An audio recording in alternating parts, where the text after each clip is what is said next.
kita bersatu dalam doa. Kami siap diberkati oleh kebenaran firman Tuhan pada sore malam hari ini, karena kami percaya kebenaran firman Tuhan itu yang memerdekakan setiap kami.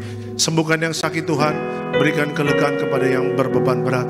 Kami mengucap syukur. Yang siap diberkati oleh firman Tuhan, dalam nama Tuhan Yesus sama-sama kita katakan amin. Silakan duduk Bapak Ibu semuanya. Puji Tuhan, haleluya. Ada Shalom Tiberias. Apa kabar Bapak Ibu semua? Luar biasa, senang kembali bisa bertemu dengan Bapak Ibu di Gereja Tiberias Indonesia ya, cabang cabang Bekasi Town Square. Kok Kelapa sih? Ya, udah ingatnya Kelapa Gading aja ya, Bekasi Town Square. Ya, tidak terasa kita sudah di ujung bulan November ya, di minggu yang terakhir. Ya, dan kita bersyukur minggu depan udah Desember ya, Bapak Ibu sudah Desember. Ya, dan kita sudah mau mulai persiapan Natal. Jangan lupa ya, tanggal 7 Desember ya, Natal Tiberias di Gelora Bung Karno. Ya, dan jangan lupa juga dukung doa biar segala sesuatunya bisa berjalan dengan baik ya, karena cuaca ini nggak bisa ditebak Bapak Ibu ya. Tadi juga di tol udah hujan, udah hujan, tapi di sini juga ya ada mulai gerimis-gerimis hujan juga. Tapi saya bersyukur ya, Bapak Ibu tetap semangat untuk cari Tuhan ya. Walaupun hujan, mungkin ada yang basah kuyup atau segala macam, tapi saya percaya jerih payah kita cari Tuhan tidak akan pernah sia-sia. Amin. Itu dia ya. Oke, kita langsung masuk dalam firman Tuhan. Bisa dikeluarkan temanya pada hari ini. Judulnya adalah hidup ini maraton, bukan lari cepat. Ya, hidup ini maraton ya, bukan lari cepat. Yuk kita pelajari Alkitab kita dari Ibrani 12 ayatnya yang pertama. Ibrani pasal yang ke-12 ayatnya yang pertama. Silakan Pak. Ibrani 12 ayatnya yang pertama. Karena kita mempunyai banyak saksi, bagaikan awan yang mengelilingi kita. Marilah kita menanggalkan semua beban dan dosa yang begitu merintangi kita, dan berlomba dengan tekun dalam perlombaan yang diwajibkan bagi kita. Oke. Keterangannya, hidup bukanlah perlombaan singkat yang berakhir dengan cepat, melainkan perjalanan panjang yang membutuhkan konsistensi iman hingga mencapai garis akhir. Bapak Ibu, hidup sebagai orang Kristen dalam perjalanan iman ini diibaratkan dalam perlombaan atletik, itu kita ibaratkan masuk dalam perlombaan maraton. Ya. Apa yang membedakan maraton dengan lari cepat? Yang membedakan adalah lari cepat itu mungkin 100 meter, tapi kalau maraton itu bisa puluhan atau ratusan kilometer. Nah, Bapak Ibu dan saya, kita sedang masuk dalam perlombaan iman. Yang dimana dalam perlombaan iman ini ada perjalanan panjang dalam hidup kita. Yang Tuhan mau adalah Bapak Ibu dan saya tetap setia dalam perjalanan iman. Menjaga kesetiaan itu tidak mudah Bapak Ibu. Menjaga ketaatan ya, kita sebagai orang Kristen tidak mudah. Kita butuh pertolongan dari Roh Kudus. Makanya kalau kita lihat flashback ke belakang dalam perjalanan iman kita, itu kalau kita ngomong tentang perjalanan iman pasti banyak ceritanya. Ya, kalau saya buka sesi kesaksian di jam saya ini jam 4 Bapak Ibu, saya percaya semua mungkin akan angkat tangan dan akan menceritakan banyak kesaksian-kesaksian dalam perjalanan imannya. Ya, apalagi kalau Bapak Ibu yang dulu mungkin nggak tinggal di Jakarta, tinggal di luar kota, ya tinggal di Medan, tinggal di Tarutung, mungkin ada yang dari Indonesia Timur, ya 30 tahun yang lalu, 40 tahun yang lalu, dan akhirnya sampai sekarang bisa survive ada di Jakarta dan di Bekasi, itu panjang perjalanan imannya. Makanya kalau Bapak Ibu mengingat akan kebaikan Tuhan di dalam perjalanan iman ini, saya percaya Bapak Ibu dan saya akan terus mampu untuk melangkah ke depan. Ya, karena seorang atlet maraton Bapak Ibu, dia tidak akan pernah mundur ke belakang. Kenapa? Karena dia harus berhadapan dengan ribuan kilometer. Ya kan, di mana maraton itu mempunyai trek yang panjang, ribuan kilometer, bisa ratusan bahkan ribuan kilometer. Tapi kenapa orang lari maraton itu bisa kuat Bapak Ibu? Ya, lari ratusan sampai ribuan kilometer. Kenapa? Karena mereka terbiasa di medan yang memang sulit di dalam mereka latihan. Ya, makanya kalau Bapak Ibu lihat ya, orang yang lari maraton disuruh datang ke Jakarta atau datang ke Bali, 10K Bali atau 10K Jakarta, sementara jalan di Jakarta itu cuma lurus-lurus, itu mereka tertawa-tertawa Bapak Ibu. Iya kan, enak bener lari di sini ya, jalannya lurus, treknya lurus. Kenapa? Karena biasanya di daerah mereka, kayak di Afrika sana, mereka harus naik turun gunung, mereka harus naik turun lembah, naik lembah dan sebagainya. Dan medan di sana itu keras. Disitulah yang membuat mereka bisa kuat untuk bisa lari maraton ratusan sampai ribuan kilometer. Sama Bapak Ibu dan saya, kita Tuhan izinkan kadang masuk dalam padang gurun. Ya, padang gurun itu keras, padang gurun itu tidak ada belas kasihan di sana. Saya doa, Bapak Ibu yang belum pernah ke Tanah Perjanjian, kita doa tahun depan kalau bisa datang ke Tanah Perjanjian, kita datang ke sana. Kita jalan ke sana, Bapak Ibu nabung-nabungannya dulu, ya kan? Soal nanti berangkat atau tidak, nanti gimana urusan nanti deh, kumaha engke deh pokoknya. Ya nabung-nabungannya dulu gitu loh. Ya, kalau lihat, kalau ke Tanah Perjanjian perbandingannya ini segini, mungkin saya harus save uang segini begitu. Ya suatu saat kalau kita ke Tanah Perjanjian, ke Israel, kita bisa melihat padang gurun. Saya pernah datang ke Israel 2016, kita berjalan di padang gurun Qumran, di Laut Mati dan sebagainya. Itu panasnya luar biasa. Makanya ada pesan Musa kepada bangsa Israel di Ulangan 31 ayat 6. Ketika mereka mau masuk padang gurun, Musa mengatakan apa? Menjadilah bangsa Israel yang kuat dan setia. Jangan takut terhadap padang gurun. Ya kan sama Bapak Ibu dan saya, ada kalanya kita takut menghadapi perjalanan panjang iman ini. Tuhan, saya takut, saya tidak mampu dalam perjalanan iman ini, terlalu panjang Tuhan, terlalu sulit dan terlalu susah. Nah pertanyaannya adalah ketika Bapak Ibu dan saya berharap kepada Tuhan, pertanyaan sederhana, adakah yang sulit bagi Tuhan untuk menolong Bapak Ibu dan saya? Tidak. Ya, memang Tuhan izinkan kesulitan, kesusahan, padang gurun dalam perjalanan iman, memang Tuhan izinkan buat kita. Tetapi ketika Bapak Ibu dan saya berharapnya kepada Tuhan, tidak ada yang sulit bagi Tuhan untuk menolong kita semua. Ya, terbuktikan sampai tahun 2024 ini Tuhan menolong Bapak Ibu. Terbuktikan sampai tahun 2024 ini Tuhan tetap memberkati, Tuhan tetap melindungi. Bahkan apa yang tidak pernah kita pikirkan masuk tahun 2024 ini Tuhan berikan kepada orang-orang yang mengasihi Dia. Ya, makanya Bapak Ibu jangan putus asa. 2024 tinggal tunggu satu minggu ini kita masuk bulan Desember. Bulan di mana kita bersuka cita karena Natal, bulan di mana kita bisa berkumpul bersama keluarga, merayakan hari kelahiran Tuhan Yesus. Tetapi jangan lupa, bulan Desember adalah bulan di mana bulan ini adalah bulan terakhir di tahun 2024. Dan jangan pernah jangan pernah ragu untuk apa? Untuk berharap kepada Tuhan.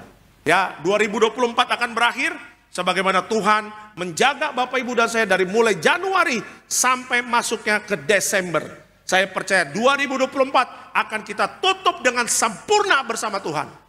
Ya, dan masuk tahun 2025, ya, perjalanan panjang akan kita hadapi, tapi jangan takut, Tuhan selalu ada bagi Bapak Ibu dan saya. Amin. Kasih tepuk tangan yang meriah untuk Tuhan Yesus. Ya, makanya tadi saya katakan hidup bukanlah perlombaan singkat. Bisa dikeluarkan? Hidup bukanlah perlombaan singkat yang berakhir dengan cepat. Ya, melainkan perjalanan panjang yang membutuhkan konsistensi iman hingga mencapai garis akhir. Ya, ini perjalanan hidup kita seperti orang lari maraton ya. Panjang, perlu konsistensi iman, dan di situ Tuhan akan turun tangan menolong kita semua. Oke, kita langsung masuk dalam slide selanjutnya. Nah, belajar dari Alkitab, bagaimana kita bisa tetap kuat dan setia dalam perlombaan iman yang panjang ini. Ya, bagaimana kita bisa tetap kuat dan setia dalam perlombaan iman yang panjang ini. Yuk, yang pertama adalah tanggalkan beban yang menghambat.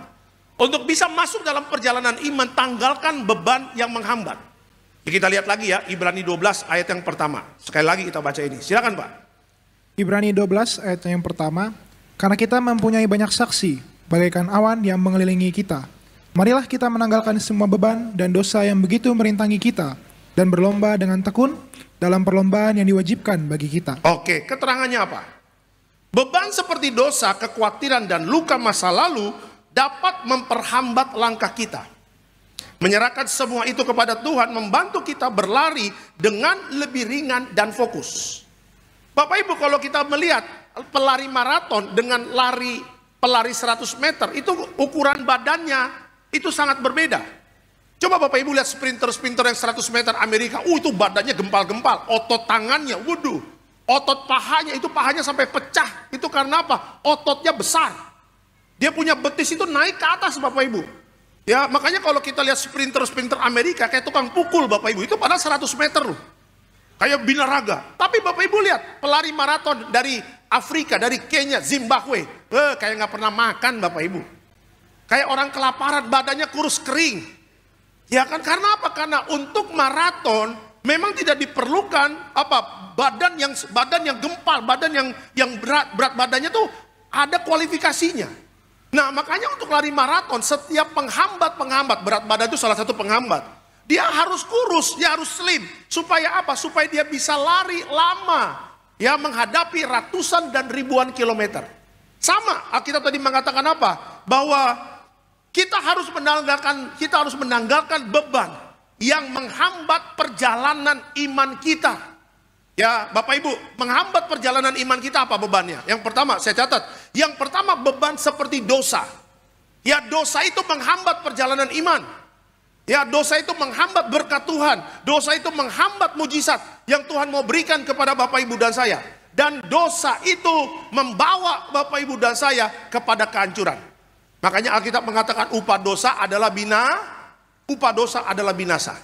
Nah, makanya ayo hari ini ya, kesempatan kita masih hidup bukan untuk dosa. Minggu kemarin saya katakan, kalau orang masih ada perjinahannya, masih ada percabulannya, mereka orang-orang itu akan tinggal tunggu murka Allah terjadi. Ya, makanya ketika kita masih hidup, mendapatkan anugerah dari Tuhan, kita tinggalkan semua dosa-dosa kita. Masih ada kesempatan kok. Darah Yesus ya punya kuasa untuk mengampuni dosa Bapak Ibu dan saya. Ya, Pak Pendeta, saya hari ini mau pengakuan dosa. Kenapa Pak? Tadi malam Sabtu Pak, saya bohongin istri. Saya bilangnya mau ada ibadah di kantor. Tapi rupa-rupanya saya dugem Pak di kota. Waduh. Gimana Pak? Dugem di kota enak? Enak Pak Pendeta. Banyak kuntilanak? Luar biasa Pak Pendeta. Nah, itu. Neng. Nah, itu dia. Ya, hari Minggu datang ke Betos. Wah, minta didoain agar mau sungguh-sungguh bertobat. Oke. Pak, jangan berbuat dosa lagi, pulanglah. Tuhan mengampuni dosa Bapak, berkomitmenlah hidup dalam pertobatan, dan jangan berbuat dosa lagi. Udah. Minggu besok ya Bapak Ibu, ya datang lagi ke gereja, doa lagi. Pak Pendeta tolong dukung doa. Kenapa? Saya jatuh lagi dalam dosa. Ya, kalau kemarin dugemnya di Mangga Besar, yang sekarang dugemnya di Pantai Indah Kapuk. Wah, haleluya. Ya, pendeta iseng kan tanya, gimana kuntilanak banyak? Oh, lebih cantik di sana Pak, di Pantai Indah Kapuk, katanya begitu. Iya kan, pendeta doain lagi supaya Bapak ini bertobat. 4 kali minggu, 4 kali jatuh dalam dosa. Iya kan, orang-orang seperti ini Bapak Ibu itu jalan di tempat hidupnya. Cuma urusan dosa terus. Lama-lama pendeta juga males Bapak Ibu. Ya, akhirnya pas altar call yang kelima, dia belum ngomong, dosa lagi ya Pak. Nah, itu dia kan. Udah kalau udah kebanyakan dosa, bukan minyak urapan yang kayak begini, 5 liter tumpahin Bapak Ibu ke orang itu. Iya, makanya saya katakan kalau orang hidup dalam dosa, dosa itulah yang menghambat perjalanan iman kita. Gak bakal maju orang itu.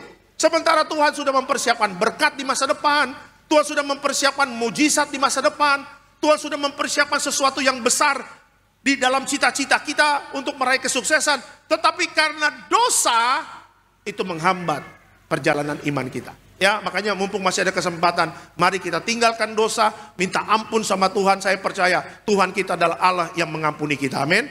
Itu dia. Yang menghambat dosa apalagi? Kekhawatiran. Yang menghambat perjalanan iman apa? Kekhawatiran. Ya, ada banyak ibu-ibu khawatir dan mengatakan, Pak Pendeta, bagaimana ya kerja anak saya, bagaimana sekolah anak saya, bagaimana untuk biaya, bagaimana dan sebagainya. Coba Bapak Ibu flashback ke belakang. Adakah Tuhan terlambat menolong Bapak Ibu dan saya? Tidak. Ya, deg-degan dalam perjalanan iman biasa. Ya, Bapak Ibu, pusing-pusing dikit dalam perjalanan iman itu biasa. Ada satu jemaat Pak Pendeta, sekarang udah tanggal 5, tapi uangnya belum ada Pak Pendeta untuk bayar cicilan rumah. Masih tanggal berapa? Tanggal 5. Bayar cicilan tanggal berapa? Tanggal 10. Masih ada 5 hari lagi. Tetap berlutut dan berdoa, tetap berlutut dan berdoa. Ya kan? Hari ke-6, tanggal 6, Pak Pendeta tolong dibantu. Udah tanggal 6. Masih tanggal berapa? Cicilan dibayar tanggal 10. Masih ada 4 hari lagi. Tetap berlutut dan berdoa. Tetap berlutut dan berdoa. Ya kan? Pas mau hari ke-10 tanggal 9. Pak Pendeta udah mulai gemetar. Minum Panadol udah 2 dari pagi Bapak Ibu ya kan. minum Panadol, udah 2 dari pagi, Antimo, Antangin, udah semua. Udah pusing Pak Pendeta. Besok tanggal 10, hari terakhir bayar cicilan. Sekarang tanggal berapa Bu? Tanggal 9, masih ada 1 hari lagi.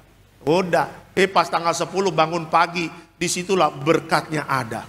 Ya, kadang-kadang Tuhan berkati kita injury time, benar gak Bapak Ibu? Ya kan, tetapi walaupun injury time, Tuhan tidak pernah terlambat menolong Bapak Ibu dan saya. Ya kan, walaupun injury time, walaupun tipis-tipis, bayarnya jam 1 siang, berkatnya jam 11 baru ada. Yang penting tetap dibayar hari itu. Ya, makanya jangan meragukan bagaimana cara kerjanya Tuhan. Kekhawatiran, ya siapa sih nggak pernah khawatir. Ya, tetapi kekhawatiran itu adalah musuh dari iman. Ya, jangan pelihara kekhawatiran. Serahkan kekhawatiran kita kepada Tuhan di dalam doa, permohonan dan ucapan syukur. Karena itu cara yang efektif. Untuk apa? Untuk Bapak Ibu dan saya menyelesaikan kekhawatiran yang sedang kita hadapi di hari-hari yang jahat ini. Yang menghambat apa? Kekhawatiran dari dosa dan kekhawatiran. Dan yang ketiga, luka masa lalu. Nih, banyak orang yang orang Kristen yang masih belum mau melupakan luka masa lalu. Pak Pendeta, 10 tahun yang lalu suami saya pernah berkata kepada saya, dia pernah berkata-kata kasar sama saya. Bu, itu 10 tahun yang lalu Bu. Iya Pak Pendeta, saya sudah ampuni, tapi masih teringat, itu belum mengampuni, itu namanya. Ya, suami-suami Pak Pendeta nggak tahu, istri saya kalau ngomong setajam silet. Ya, hati saya tersayat-sayat. Aduh Tuhan, mau tuker tambah udah nggak bisa, ya kan? Mau balik lagi ke zaman dulu masih bujangan udah nggak bisa. Waktu terus berjalan. Ya udahlah Pak Pendeta. Ya, istrinya dengar. Kamu curhat sama pendeta ya, mengatakan perkataanku setajam silet ya. Emang kenapa? Aku akan telepon Pendeta Alek. Istrinya nggak mau kalah. Pendeta, jangan dengerin omongin dia. Pak Pendeta tahu nggak? Suami saya kalau ngomong setajam golok, katanya begitu. Oh haleluya. Setajam golok. Kalau yang silet tersayat-sayat, kalau golok potong leher Bapak Ibu. Ya kan, berarti dua-duanya pernah saling menyakiti. Saya katakan, ya tidak ada orang yang mau disakiti hatinya. Tidak ada. Bahkan binatang pun gak senang kalau disakiti. Ya, tetapi dalam seiringnya waktu mungkin ada tekanan dalam rumah tangga, ada pressure. Mungkin suami capek, rumah di Tambun, kerjanya di Cikupa Bapak Ibu. Oh haleluya. Naik motor lagi. Itu pulang pergi bronkitis Bapak Ibu ya kan. Rumah di Tambun, kerja di Cikupa, pulang pergi bronkitis. Itu dipastikan pendek umurnya Bapak Ibu. Nggak umur panjang itu. Iya kan, mungkin sampai rumah, istri nggak melayani dengan baik. Suami minta kapal api, dikasih kopi kapal perang. Emosi lah. Iya kan, akhirnya ngomongnya ngelantur. Dasar kali kamu, istri nggak pinter bikin kopi, sakit hati. Kan, karena memang mungkin perjalanan jauh dan sebagainya. Ya makanya saya katakan luka masa lalu itu banyak menghambat perjalanan hidup orang percaya. Ya, Pak Pendeta pernah sakit hati? Pernah. Ya, waktu saya masih muda, 10 wanita pernah menyakiti saya. Sakit rasanya. Tapi saya pernah menyakiti 15 wanita, senang rasanya Bapak Ibu ya kan. Senang rasanya. Pemain lama. Ya kan? Ya, saya katakan kita semua pernah disakiti, juga kita pernah menyakiti. Mungkin kita menyakitinya nggak gimana, tapi mungkin ngomongan kita agak sinis-sinis, mungkin sikap kita dan sebagainya. Ayo, ya di hadapan Tuhan kita semua salah, di hadapan Tuhan kita semua berdosa, tapi karena anugerah Tuhan kita diampuni. Tuhan mengampuni kita, tapi kita juga harus mau mengampuni orang yang bersalah kepada kita. Amin. Ya, dosa dan kekhawatiran dan luka masa lalu itulah yang menghambat langkah iman kita, harus kita tinggalkan. Kalau kita bisa meninggalkan hal ini, saya percaya perjalanan iman kita adalah perjalanan iman yang bisa melihat berkat besar dalam hidup kita. Amin. Kasih tepuk tangan yang meriah untuk Tuhan Yesus. Ya, jadi supaya kita tetap kuat dan setia, yang pertama adalah tanggalkan beban yang menghambat. Ya, itu yang pertama. Yang kedua, untuk kita tetap setia dan taat kepada Tuhan dalam perjalanan iman. Yang kedua, berfokus kepada tujuan akhir. Oke, berfokus kepada tujuan akhir. Kita lihat Filipi 3, 13 sampai 14. Filipi 3, 13 sampai 14. Silakan Pak. Filipi 3 ayat 13 sampai ke 14. Saudara-saudara, aku sendiri tidak menganggap bahwa aku telah menangkapnya. Tetapi ini yang kulakukan. Aku melupakan apa yang telah di belakangku dan mengarahkan diri kepada apa yang di hadapanku. Dan berlari-lari kepada tujuan untuk memperoleh hadiah, yaitu panggilan surgawi dari Allah dalam Kristus Yesus. Oke, keterangannya apa? Seperti pelari maraton yang fokus pada garis finish, kita juga harus mengarahkan hidup pada tujuan akhir, yaitu panggilan surgawi. Fokus pada hal yang kekal membantu kita bertahan di tengah tantangan. Ya, Bapak Ibu, kalau kita ngobrol, ya saya ngobrol dengan beberapa jemaat, kita ngobrol. Ya, kalau kita berbicara tentang sorga, kita berbicara tentang keselamatan, ada banyak orang mengatakan begini, aduh Pak Pendeta, kita jangan ngomong sorga dulu deh, pasti panjang ini perjalanan. Ya, hati-hati loh, ada banyak orang ketika berbicara panggilan sorgawi, dia suka menganggap hal itu masih lama, begitu loh. Ya, pertanyaannya kan saya berapa kali katakan, kita kan nggak tahu hidup di dunia ini sampai kapan. Benar nggak Bapak Ibu? Kita nggak ada yang tahu. Jangan-jangan nih, atau siapa tahu, Natal 25 Desember tahun ini, mungkin aja Natal terakhir Bapak Ibu dan saya. Mungkin aja. Ya kita doa, kita long life, kita berdoa, kita umur panjang, kita bisa melihat sampai anak-anak kita bisa berumah tangga. Kita punya iman seperti itu. Tetapi pertanyaannya, umur itu tidak ada yang tahu. Ya, pertanyaannya kita tidak tahu kapan Tuhan Yesus datang kedua kali. Makanya Paulus datang kepada jemaat di Filipi untuk mengingatkan apa? Jangan lupa sebagai orang Kristen, kalian harus tahu tujuan akhir hidup tuh mau kemana. Ya, Paulus mengatakan aku sudah melupakan apa yang di belakangku. Ya, Paulus orang hebat, orang pintar, cerdas, ya dan sebagainya, sebagainya. Tapi Paulus mengatakan apa? Semua yang kudapat di masa lalu tanpa Yesus itu semua sampah, itu semua sia-sia. Yang paling repotnya lagi Bapak Ibu, kalau kita udah sukses segala macam, kita udah punya, tapi waktu roh kita keluar dari tubuh kita dan Tuhan menolak kehadiran kita di kerajaan sorga, itu yang paling menyedihkan dari orang itu. Karena apa? Karena sorga tidak mengenal dia. Ya kan? Makanya hari ini kita berjuang supaya sorga mengenal Bapak Ibu dan saya. Dengan apa? Dengan cara hiduplah sesuai dengan firman Tuhan. Ya, berapa minggu ini Ibu Gembala selalu mengajarkan tentang kekudusan, ya hidup berkenan kepada Allah dan sebagainya. Itu mengajarkan kepada jemaat Tiberias untuk apa? Bahwa hidup ini hanya sementara. Ya, ada ibu-ibu bilang sama saya, Pak Pendeta, saya punya suami itu kalau kerja nggak tahu waktu. Saya kalau punya suami Pak Pendeta, kalau rapat ngurusin bisnis atau apa nggak tahu waktu. Bahkan sampai hari Minggu aja tetap rapat bisnis. Sampai saya ngajak ke gereja aja dia marah. Udah kamu ke gereja aja duluan, nanti saya nyusul. Sampai saya keluar dari gereja, udah selesai ibadah, dia nggak nyusul-nyusul Pak, katanya begitu. Ya dia asik dengan bisnisnya, dia asik dengan kerjaannya. Hari Minggu saya mau ibadah, dia main golf sama bosnya di Pondok Indah. Ya siang-siang dia saya ajak, oke, kalau pagi nggak bisa gereja siang. Dia bilang gereja siang, dia harus ketemu dengan teman-teman kantornya. Oke sore. Ya kan, dia bilang oke, kalau sore bagaimana? Sore nggak bisa, dia harus ketemu dengan bosnya yang kedua. Sampai malam nggak bisa. Ya makanya saya katakan jangan sampai kita sudah tergeletak dulu di rumah sakit baru pingin ibadah. Jangan sampai kita sudah terkapar tidak bisa apa-apa, tapi kita rindu untuk cari Tuhan, tapi sudah di tempat tidur tergeletak, kita tidak bisa datang lagi ke gereja. Nah itulah penyesalan di akhirnya. Ya, saya bertemu dengan satu jemaat yang mengatakan, Pak Pendeta, saya ingin kembali lagi di masa muda saya. Kenapa Pak? Saya katakan gitu. Karena waktu di masa muda saya menyia-nyiakan waktu untuk pelayanan. Ya, saya kagum lihat anak-anak muda yang pelayanan sampai malam, anak-anak choir yang rumahnya jauh-jauh. Kadang-kadang kalau saya lihat, saya ngantar anak saya ibadah di Balai Sarbini ya. Itu anak-anak muda yang choir-choir itu pulangnya jauh-jauh loh Pak Pendeta. Karena saya sering ketemu dengan orang tua yang nunggu anaknya pelayanan. Ya kita ngobrol di lobi Sarbini, Bu rumahnya di mana? Di Bekasi. Bu rumahnya di mana? Di Cibubur. Bu rumahnya di mana? Di Pluit dan sebagainya. Tapi di raut wajah orang tua mereka bangga Pak. Kenapa? Karena dari sejak dini anak-anak mereka sudah mau melayani. Ya kan, aduh Pak Pendeta, kalau saya lihat masa muda saya kacau-kacau Pak.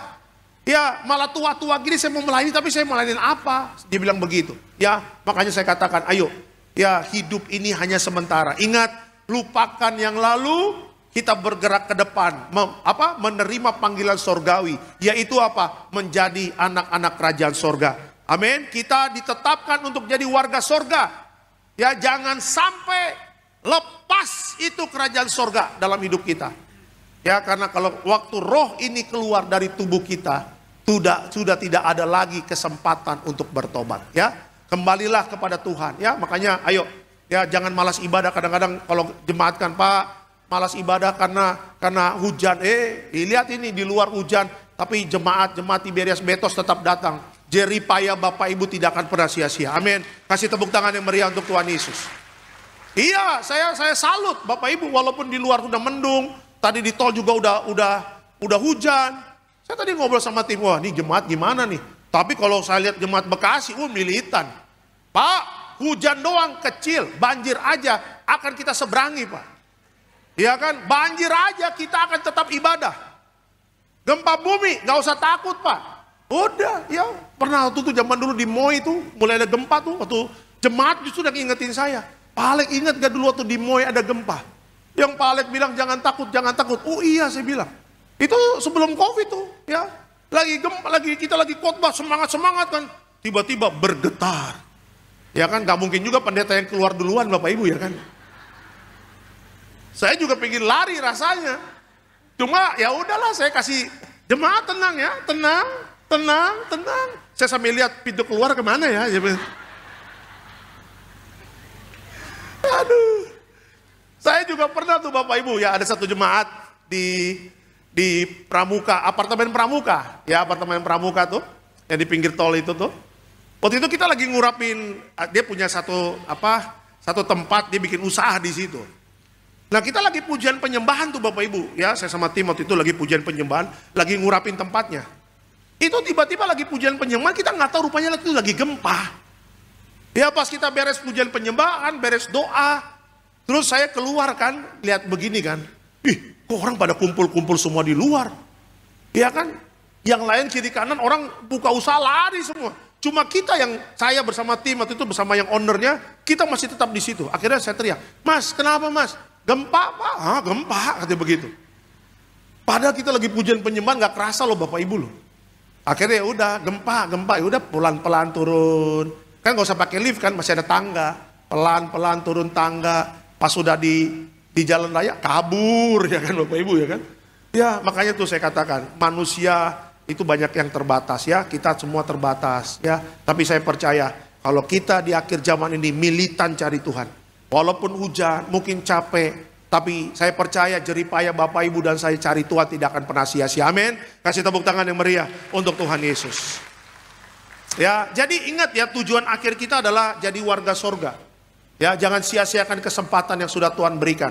Ya, jaga pertobatan kita, jaga kekudusan kita. Supaya Bapak Ibu dan saya tetap layak di hadapan Tuhan dan terangkat jadi warga sorga. Itu yang kedua. Dan yang ketiga terakhir, apa yang membuat kita bisa kuat setia dalam perjalanan iman. Yang ketiga adalah jangan lupa mengisi ulang kekuatan. Oke, jangan lupa mengisi ulang kekuatan. Kita lihat Yesaya 40 ayatnya ke-31. Silakan Pak. Yesaya 40 ayat yang ke-31. Tetapi orang-orang yang menanti-nantikan Tuhan mendapat kekuatan baru. Mereka seumpama raja wali yang naik terbang dengan kekuatan sayapnya. Mereka berlari dan tidak menjadi lesu. Mereka berjalan dan tidak menjadi lelah. Oke, keterangannya apa? Pelari maraton tahu pentingnya menjaga stamina. Kita juga perlu mengisi ulang kekuatan rohani melalui doa, firman Tuhan dan persekutuan agar tetap kuat dalam perjalanan iman. Ya, Bapak Ibu menjelang tahun Natal tahun baru, pendeta itu itu banyak jadwal Bapak Ibu. Saya ingat tahun lalu Bapak Ibu, itu tuh saya khotbah tuh hampir 100 kali khotbah loh total. Ya, kalau total dari gereja ya, tengah minggu KKR, ditambah lagi undangan-undangan kantor, undang-undangan persekutuan doa. Kalau dihitung-hitung itu bisa lebih dari 100. Ya kan, makanya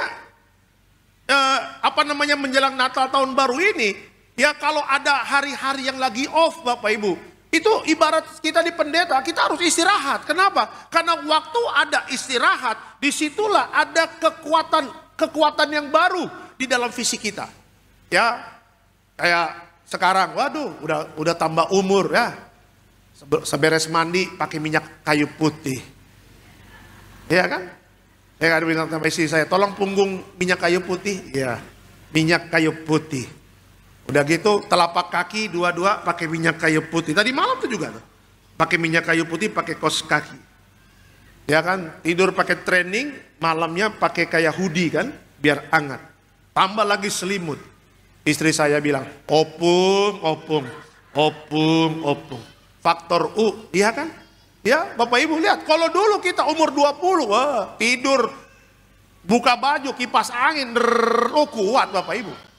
Apalagi dulu rumah nggak pakai AC kan, kipas angin, tidur di lantai panas, buka baju selesai. Sekarang tidur kipas angin, tewas Bapak Ibu ya kan.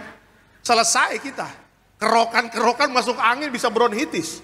Nah makanya saya katakan sekarang orang dengan tambahnya faktor umur, kita punya kekuatan tubuh makin berkurang. Seharusnya kan kita kan menjaga kesehatan dengan baik. Kita minum vitamin, kita olahraga. Ya kan? Tetapi Bapak Ibu jangan lupa bahwa hidup ini bukan hanya jasmani. Hidup ini ada rohani. Dua-duanya ini harus apa? Harus di-charge, ada kekuatan yang baru. Di saat kita capek kita istirahat.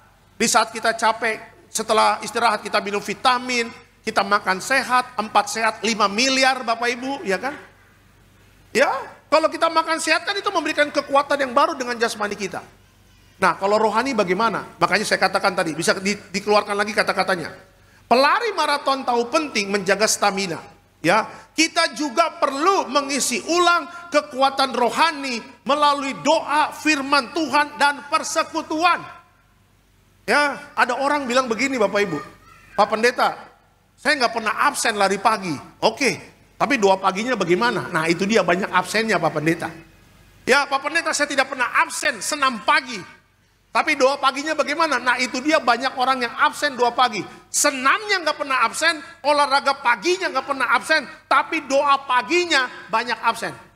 Seharusnya doa pagi dulu baru senam, doa pagi dulu baru olahraga, doa pagi dulu baru beraktivitas. Karena apa? Karena dengan doa kekuatan rohani kita akan menjadi kekuatan yang luar biasa. Coba Bapak Ibu baca Alkitab. Orang-orang yang dipakai Tuhan secara luar biasa.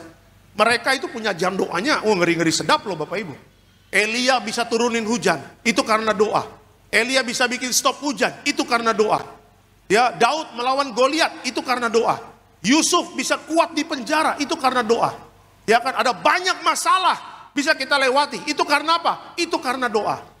Ya, makanya jemaat Betos jangan lupa untuk tekun berdoa, dan doa adalah salah satu sumber kita mendapat kekuatan dari Tuhan. Amin. Ya kan, firman Tuhan. Membaca Alkitab, ayo jangan malas membaca Alkitab. Ayo sampai mana sekarang pembacaan Alkitabnya? Pak, puji Tuhan Pak. Saya sudah Matius Pak. Perjanjian lama sudah selesai. Setelah berapa lama membaca Alkitab perjanjian lama? Ya 3 tahun Pak. Haleluya. Perjanjian lama bacanya 3 tahun. Lama bener. Ya, saya pernah cerita ada jemaat kan tahun lalu, Pak Pendeta, masuk Januari 2023, saya punya target ingin baca Alkitab. Sebelum Natal 2023, Tiberias, bisa habis, saya habis baca Alkitab. Udah, bulan Juni ketemu lagi, shalom Pendeta, shalom. Pak kemana aja, nggak pernah datang ibadah saya? Wah, kalau Bapak sekarang udah kemalaman Pak. Saya yang jam-jam 10 Pak di Gading Nias. Mantap, puji Tuhan, nggak apa-apa Pak. Kapanpun ibadah, yang penting ibadah Tiberias, minyak anggur tidak dirusakkan. Pak sekarang bulan Juni, sampai sejauh mana pembacaan Alkitabnya? Ya, sudah sampai Meleaki, Matius, Markus, Lukas. Puji Tuhan Pak, dari mulai Januari sampai Juni baru kejadian Pak, katanya begitu. Kita udah capek-capek berbusa-berbusa, urat leher sampai keluar-keluar. Dia ngomong Januari mau baca Alkitab, ketemu Juni, masih kejadian Bapak Ibu. Ya, itu masih kejadian 1 tuh, roh Allah melayang-layang gitu kan. Seharusnya kan kalau bulan Juni udah perjanjian baru, udah bisa itu. Udah Matius udah buka. Kan yang paling repot kalau baca Alkitab apa itu? Kalau kejadian, keluaran, imamat, itu agak pusing-pusing tuh. Bilangan, kadang-kadang jemaat tanya, Pak Alek, saya baca bilangan, saya juga nggak ngerti apa itu Pak ya. Jemaat tanya sama saya, Pak Alek ngerti nggak? Lu aja kagak ngerti apalagi gua, saya bilang. Kadang-kadang kan kita juga bingung ya, ini apa maksudnya ya? Cuma karena udah ada banyak aplikasi tentang terjemahan, bahasa Yunani, bahasa Ibraninya, dan sekarang media sosial banyak memberikan kita keterangan tentang firman Tuhan, itu bisa kita pelajari. Ya kan? Baca Alkitab. Ya, ada kekuatan yang baru dalam hidup kita. Dan yang terakhir adalah jangan lupa persekutuan, jangan lupa ibadah. Saya pernah cerita, saya diundang satu persekutuan doa di kantor.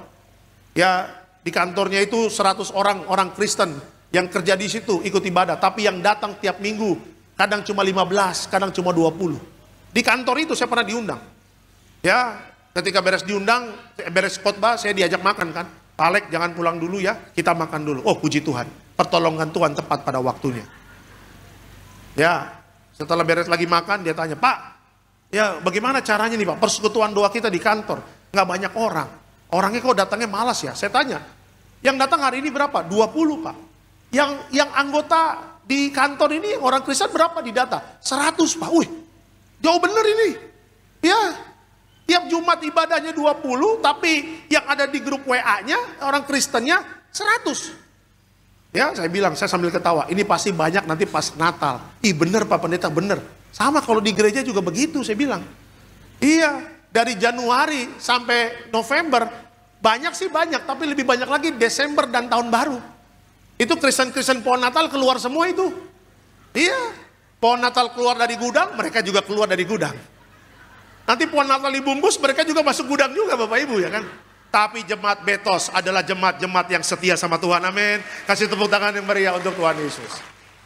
Ya, itu jemaat di mana Pak? Sarbini, ya kan gitu. Nanti kalau saya sedih Sarbini, saya bilang di Betos Bapak Ibu ya kan.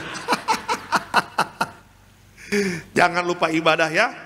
Kitab Ibrani mengatakan apa? Menjelang kedatangan Tuhan Yesus kedua kali, harus tekun beribadah. Ya, karena ibadah itu mengandung janji. Dan dengan ibadah, berkumpul dengan orang-orang seiman, iman kita terus dibangkitkan. Itu dia. Sebagai kesimpulan dalam khotbah saya pada sore hari ini. Apa kesimpulannya? Mari jalani hidup ini dengan tekun, percaya bahwa Tuhan yang memanggil kita akan setia menyertai hingga garis finish. Selamat hari Minggu, Tuhan Yesus memberkati. Kasih tepuk tangan yang meriah untuk Tuhan Yesus. Kita bangkit berdiri Bapak Ibu, kita bangkit berdiri.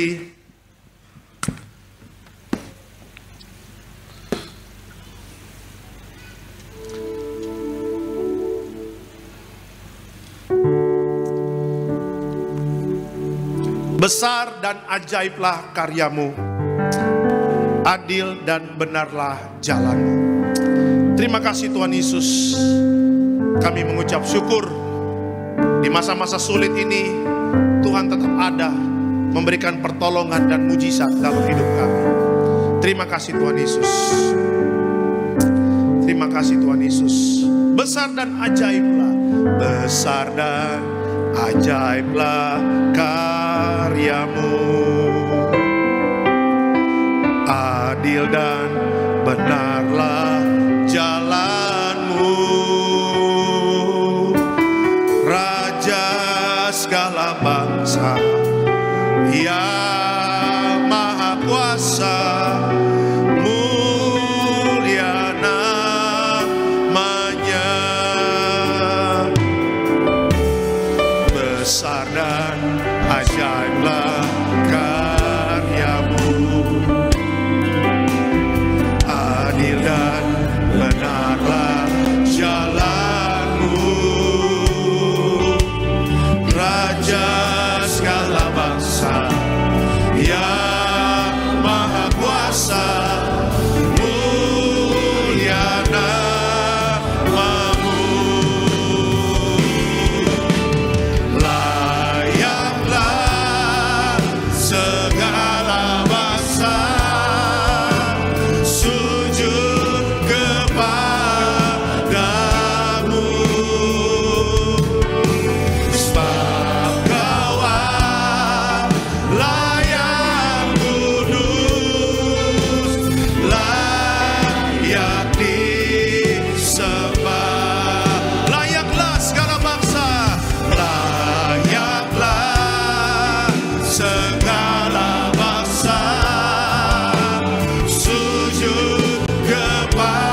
Haleluya. Terima kasih Bapa untuk firman-Mu pada sore hari ini.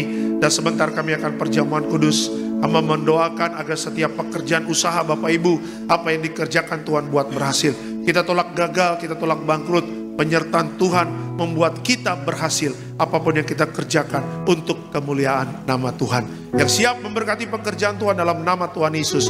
Sama-sama kita katakan amin. Kita bersama-sama kita masuk perjamuan kudus, menyatu dengan tubuh darah Tuhan Yesus. Sama-sama kembali kita bangkit berdiri pada sore hari ini. Kita masuk perjamuan kudus, terima yang terbaik tubuh darah Tuhan Yesus. Sama-sama kita bangkit berdiri pada sore hari ini. Terima kasih Tuhan Yesus. Kami mengucap syukur buat kebaikan-Mu.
Kudus, persiapkan roti dan anggurnya. Kita angkat rotinya dulu tinggi di atas kepala kita. Dengan iman percaya, sama-sama kita katakan dalam nama Tuhan Yesus, inilah roti yang turun dari sorga, inilah tubuh Yesus Kristus yang tertikam, tertombak di atas kayu salib. Pertama, dengan tubuh Yesus kami dimateraikan jadi warga sorga. Dengan tubuh Yesus dibangkitkan pada hari kiamat. Dengan tubuh Yesus kami menolak terkapar di meja operasi, menolak terkapar di rumah sakit, menolak terkapar di ruang ICU. Kami juga menolak penyakit sampar, di mana kami melangkah dijaga malaikat sorga. Dalam nama Tuhan Yesus, inilah roti yang turun dari sorga, inilah tubuh Tuhan Yesus. Kita makan percaya tubuh Yesus.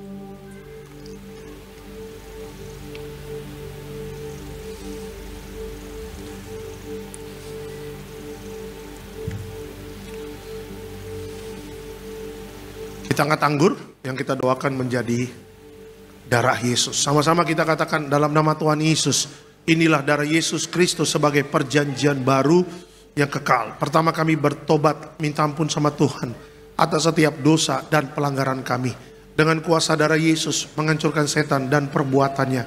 Hidup kami kudus. Kami tolak perzinahan, kami tolak percabulan, kami tolak poligami, poliandri, tolak perceraian, tolak orang ketiga dalam rumah tangga kami, karena kalau ada orang ketiga tidak bisa jadi warga sorga. Kami percaya dengan kuasa darah Yesus kami dimateraikan jadi warga sorga. Kami percaya dengan kuasa darah Yesus setiap penyakit kami hari ini sembuh.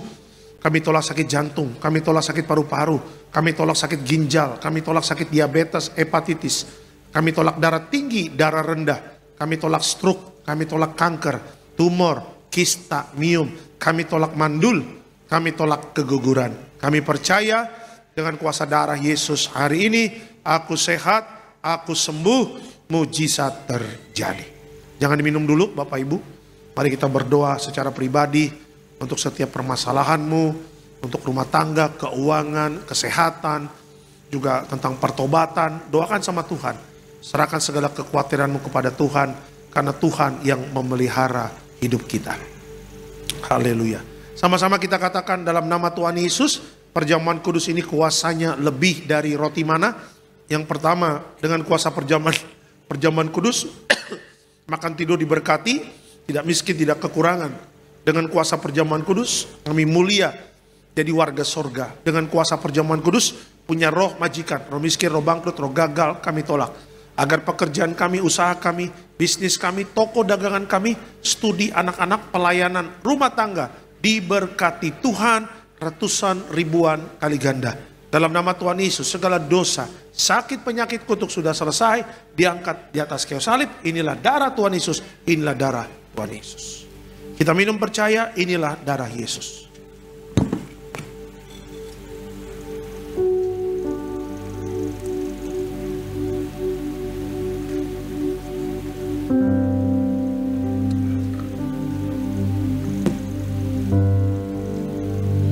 Tuhan berkati minyak urapan memuliakan Allah dan manusia. Minyak urapan hancurkan setan, sembuhkan orang sakit. Setiap tetes minyak urapan memuliakan Allah dan manusia. Dalam nama Tuhan Yesus, haleluya, amin. Diberkati setiap pokok doa, doa orang benar. Bila yakin didoakan besar kuasanya, hamba mengangkat setiap permohonan doa ini. Kita percaya mujizat sudah terjadi dalam nama Tuhan Yesus. Tetap bangkit berdiri Bapak Ibu. Kita masuk dalam doa syafaat. Tuhan berkati agar gereja Tiberias Betos terus Tuhan tambah-tambahkan jiwa di tempat ini. Kami berdoa untuk koordinator di tempat ini, Bapak David Raharja. Tuhan berkati selalu, panjang umur, sehat sempurna. Juga bersama tim yang melayani, Tuhan berkati. Kami juga berdoa Gembala Sidang, Ibu Pendeta Darniati Pariaji, Tuhan berkati. Bersama Bapak Pendeta Aristo Pariaji, Bapak Pendeta Argo Pariaji, Tuhan berkati. Natal Tiberias tanggal 7 Desember, Tuhan berkati. Agar terus dipakai Tuhan luar biasa, penuh kemuliaan Tuhan. Lautan manusia memenuhi Gelora Bung Karno. Dan diberikan cuaca yang sejuk, cuaca yang adem, tidak turun hujan. Dan juga Tuhan jaga perjalanan jemaat Tuhan. Dari mulai cabang-cabang gereja ke GBK. Dari rumah mereka masing-masing ke GBK. Semuanya aman dalam perlindungan Tuhan. Terima kasih Bapak. Seluruh jemaat yang hadir pada ini Tuhan berkati. Rumah tangga Bapak Ibu rukun damai, saling mengasihi, saling mengampuni. Juga di mana melangkah dijaga malaikat surga. Hamba berdoa khusus untuk Julie di Melbourne, Tuhan berkati. Yang akan melamar untuk ke Royal Melbourne Hospital dan Royal Children Hospital. Hamba doa dalam nama Tuhan Yesus, yang terbaik yang akan Julie dapatkan, Tuhan pasti akan tuntun dan memberkati masa depannya. Siapapun yang sakit hari ini Tuhan berkati sembuh. Yang beban berat Tuhan berikan kelegaan. Dan sebentar kita akan pulang, dan sebelum pulang kita terima berkat dari Tuhan. Mari Bapak Ibu arahkan hati dan pikiranmu, kita terima berkat dari Tuhan. Tuhan memberkati engkau dan melindungi engkau. Tuhan menyinari engkau dengan wajahnya, memberi engkau kasih karunia. Tuhan menghadapkan wajahnya kepadamu dan memberi engkau damai sejahtera. Yang disayang Tuhan, diberkati Tuhan dalam nama Tuhan Yesus. Sama-sama kita katakan amin. Selamat hari Minggu, Tuhan memberkati. Shalom Tiberias.